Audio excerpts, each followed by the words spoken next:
All right, this is Frank Bit, and this is 20th Christopher Fox, back again. we're gonna talk about episode 3 of Gravity Falls, which is called HeadHunters. It was like a Oh, like a CSI episode. Yeah, you could say it's more like a Sherlock type of thing. Yeah. Too. Oh well, yeah. That brings us to That's pretty obvious reference. Yeah, I know. I can't believe it. So the episode begins with Dipper and Mabel and doing what they usually do. Yeah, they're just being kids. It's always good to see them just being kids. Yeah, eventually you find out a little more about Mabel. She's an arts and crafts major because they find the wax statue. You do point that out too. Man, she is extremely good. Because how old is she supposed to be? They're 12, 13 around there. They're 12, 13. Yeah, around that age. They're kids. Basically, what they do is they find the wax statue. Well, which is Seuss found them. So, oh wow, Seuss found it. Maybe it was all a part of. Oh, it was cool. They show you finally found that little shot they showed him put the doorknob. It was cool when they showed that over time. The backstory of the wax statues, they were being sold by some guy who made them, I guess. A haunted wax. He's like a haunted garage sale. A haunted garage sale.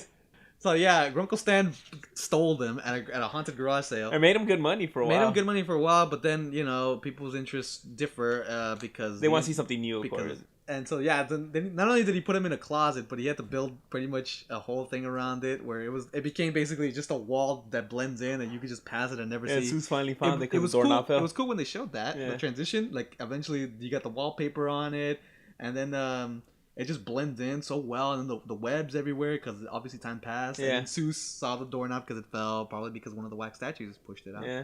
And that's how they found it, right? Yeah. So the wax statues, yeah, they're alive, and that was the twist at this episode because I didn't expect all of them to be alive. I thought it was. Yeah, you kept saying Sherlock the whole time. Yeah, well, it did. Sherlock was the main villain, to be fair. So anyways, they find the wax statues. What's it called? Abraham Lincoln's melted, which we already covered. And they're gonna use the wax from Lincoln to make a new one, right? And she says, "I need something to build it to."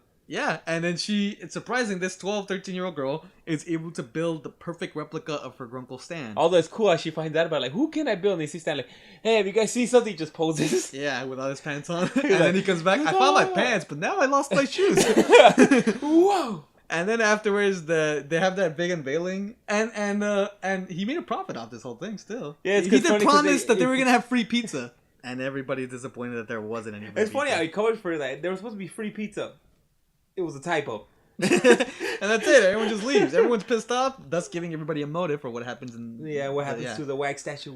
Basically, Dipper sets out with Mabel because Mabel is his sidekick. Even if you've heard different, it's not true. Oh, it's funny. My sidekick. No fair, Dipper, but I'm not your sidekick. If anything, you're my sidekick. Wait. Are people saying that? Are actually people just saying that? It's clear. Mabel's clearly the sidekick, but that's not the point. But the point is that Dipper and Mabel adorably go solving this thing. They investigate pretty much everyone that was at the festival that got mad that there wasn't any pizza. They think that this journalist that was at the festival earlier, this really weird, meek, pathetic-looking guy, and they think it's him because he's left-handed, and they came up with all these reasons why it should be. In fact, if he had been the villain, it would have made sense, but it would have been kind of disappointing. Yeah, they're just trying to be a real journalist. So you cut off the head so you can make your own headline. So yeah, then it turned out that this meek journalist guy wasn't it, and what he does is just kind of weird. What he actually does in his spare time is actually kind of weird. He grabs a cutout of the actual journalist, of an actual female journalist that when she came out earlier in the festival, and so he gets out a cardboard cutout of her and he dances with her. And of course, Stan has a funeral for himself, for the wax version of Uncle Stan. I want to do something cheap but classy. The only ones at the funeral are Grunkle Stan, Seuss. Mabel, Dipper, and all the wax statues. He sat them all in different seats because all the wax statues are there for the wax statue funeral. And that's already funny on its own. And he's actually crying. And then Grunkle Stan cries. And Seuss like, who says it's wrong? And Seuss goes after him. And then that's when Mabel and Dipper come to face with the main wait a villain. minute. Also, don't forget the footprints had a hole in it, so they assumed that it was Oh yeah, they assumed it was the journalist because apparently he had that too. Yeah, apparently he did. Maybe he didn't. Who knows? They showed him in the flashback. Yeah, he had it, but it's probably from their perspective. It's probably just they thought it was. But no, then Mabel points out all the wax statues. All the wax statues have, so they can have Stan. Wait, Mabel. Wait a minute. If that's the case, that means and then guess who comes out? Sherlock John Holmes. Oliver. John Oliver. So yeah, Sherlock, and then I thought it was just gonna be Sherlock just himself because that would he looks like all of them get up. In fact, it was foreshadowed earlier by Dipper when he was pointing out how creepy and evil they looked, right? Yeah. And then all of them get up. That's what he says. Yeah, and he was right. because then all of them come up and they're all alive. And we get a bunch of cameos. Yeah. And then you also forget the original is like that the wax statue wanted to kill Stan. And and obviously they got a grudge against their Uncle Stan, and they wanted to kill him, but they unfortunately got the wrong Uncle Stan, which is the wax statue. And luckily it wasn't him. Yeah, thank God. Then we wouldn't have not known the secret. Stan. All the wax statues come to life. We get a Sherlock Holmes. We get Coolio, voiced by Coolio. We get Larry King, Goblin Guy, voiced by the Goblin Guy in real life, Larry King, not Willem Dafoe. We also get a bunch of other historical characters that are just kind of there. And basically Mabel and Dipper kill all of those people. Yeah, they're wax statues, so therefore it's okay. Yeah, the first like, how do you be like, you really think you can stand up to all of us?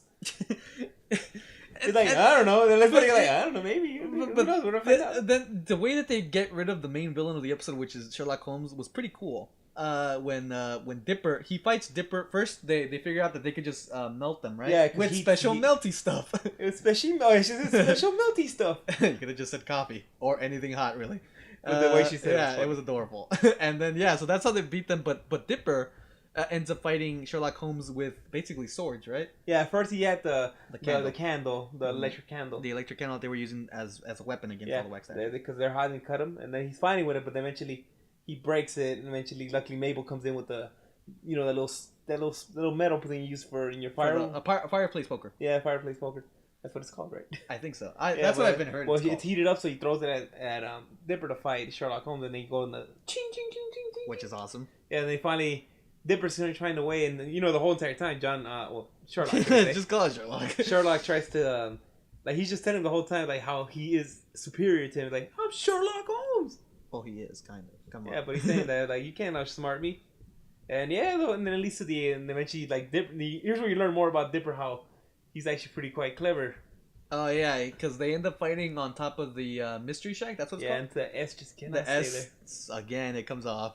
Even like a little poke just let it go. It's pretty weak. I know, but yeah, basically Dipper and Sherlock end up fighting with swords, essentially swords. Yeah. On top of the mystery shack, which looks cool already. Yeah, but eventually he gets disarmed. Yeah, Dipper loses the fight technically. And it looks like he's about to die. I thought Mabel was gonna come out and save him, or Grunkle Stan, or Seuss. Yeah, but Dipper eventually he figured out the sun was coming up soon. Or was Seuss controlling the sun, and was he just watching from far away? Who knows?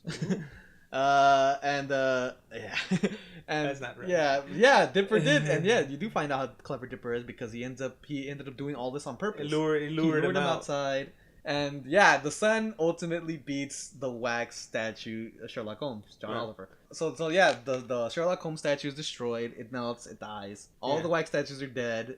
Mabel gets rid of the bodies basically by putting them all into the fire. I like the second episode. I love this episode because it was creepier. It had the wax statues. The twist at the end, I assumed it was going to be the wax statue was alive, but I only thought one of them was going to be alive. Yeah, and all of them were actually alive. And then all of them turned out to be villains, even Larry King. All right, so that it? Yeah, it looks like we got everything covered. Okay. It was a pretty fast episode. Yeah, and it got to the point, and it was really enjoyable, and it was entertaining. Exactly what the episode should deliver on. Yeah. This has been 20th Christopher Fox. And Frank Bitt.